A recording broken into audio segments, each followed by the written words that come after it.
Okay. Hello, Alan Friesen here. I'm here with my colleague Vanessa. We've seen to have a lot of discussion recently about leaves. So we want to kind of have a little video, help you understand about leaves and how that works.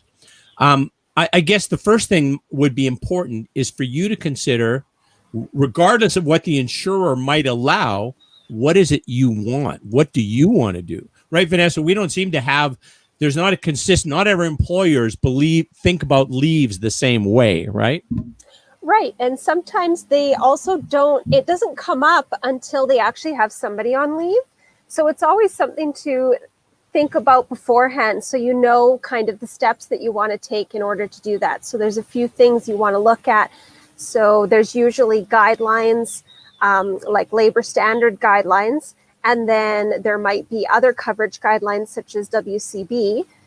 So you always want to consider those, but then also what can your organization handle? So there's all different kinds of leaves, and what are you going to do when that comes up? You kind of want the step-by-step what you do for everyone if that situation comes up.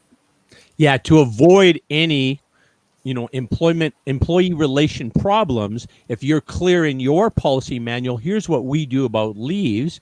And some of these that you're going to be thinking ahead because you haven't experienced this, but I think that's a very valuable thing. As an example, the most common leave we would experience would be mat leaves, right? Maternity or paternity, but predominantly maternity leaves, right? And most of the contracts are very flexible in terms of extending coverage for the woman who's having the child. So most of them are fairly good that way. Now, how the employer treats it, what do you think would be our most common employer approach to mat leaves? What are we seeing mostly? Yeah, I would say mostly. So when somebody goes on mat or paternity leave, they are still considered an employee. But when they're actually on that leave, they have the option to keep all the coverage or not.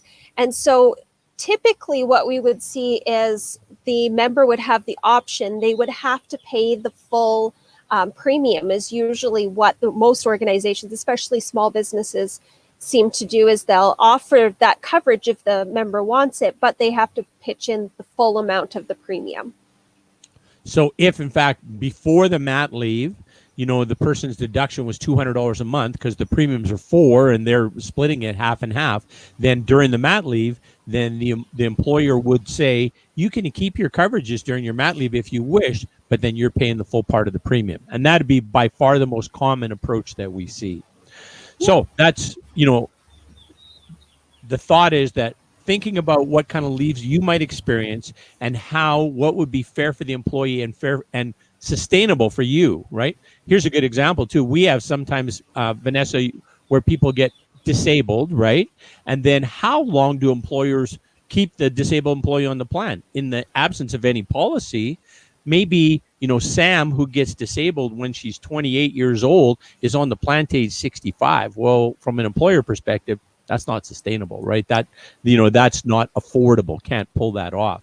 So there has to be some sort of time frame as to how long you keep that person on too, right? So. Right. And in that circumstance, if the plan had long-term disability, for example, the member it becomes disabled and unfortunately goes on to long-term disability. When we say the plan, it could mean everything under the plan, or just health and dental. So typically, if you have a long-term disability plan, there is a portion that there's a time when the premiums are waived for the life insurance and the disability part of it. But health and dental could go on indefinitely unless you have some kind of policy, and making sure that everybody's aware of that as well. So typically it would be something in your employment document when somebody first signs up to say, okay, if there's ever a disability, you're on the plan for so long. Or there might be a period where they could pay for it for a certain amount of time. So some insurers will allow the extension for 3 months, 6 months, indefinitely, but you can make that decision before it happens. And that way you kind of know what steps to go through. Yes, so you can avoid a lot of pain and heartache by knowing what the expectation or what you're going to be able to do. Most commonly, when we have a clients ask us for advice, normally we would say, if you extended coverage for, let's say, 6 months. So you extended coverage for somebody who's disabled for 6 months. They're an important part of your team. That's a significant time for, hopefully they're going to recover and come back. But even if they can't, at that point, any waivers that would kick in regarding the, as Vanessa said, the life insurance and the disability waivers, those premiums go away. The coverage for the life insurance still stays in force. No further premiums need to be paid, but the health and dental is the ongoing expense. And from an employer perspective, the employee's use while they're on disability could be more substantial, which could cause them some challenges with their maintaining their group plan. And we don't want to throw the disabled person under the bus, right? The person who's experiencing the failure of health. So what we try and do is transition them to guaranteed issue individual products. So one that they will get, that they don't have to prove that they're in good health, because they won't be successful in proving they're in good health when they're receiving disability coverages. So, yeah. Right. Something else I might mention is something we've noticed with small groups is it's important to have that internal policy, but also kind of the steps you're going to take if somebody does decide they want to keep the coverage and they want to pay the full premium, because you're going to have to think of steps of how you're going to get that premium. You're not going to have a payroll deduction anymore. So are you going to invoice? Does the member have to leave post-dated checks, which would be unusual nowadays? But you have to think of those steps. And then if they're not able to pay, what is the recourse? Do they get a period where they have to kind of make it up? Or is it, okay, you didn't pay, we have to cancel? So just those kind of steps logistically. Yeah, exactly. Good point. You have to have, and obviously that's a manual process. It's not going to be a real automated type thing. What else do we want to say about leaves, Vanessa?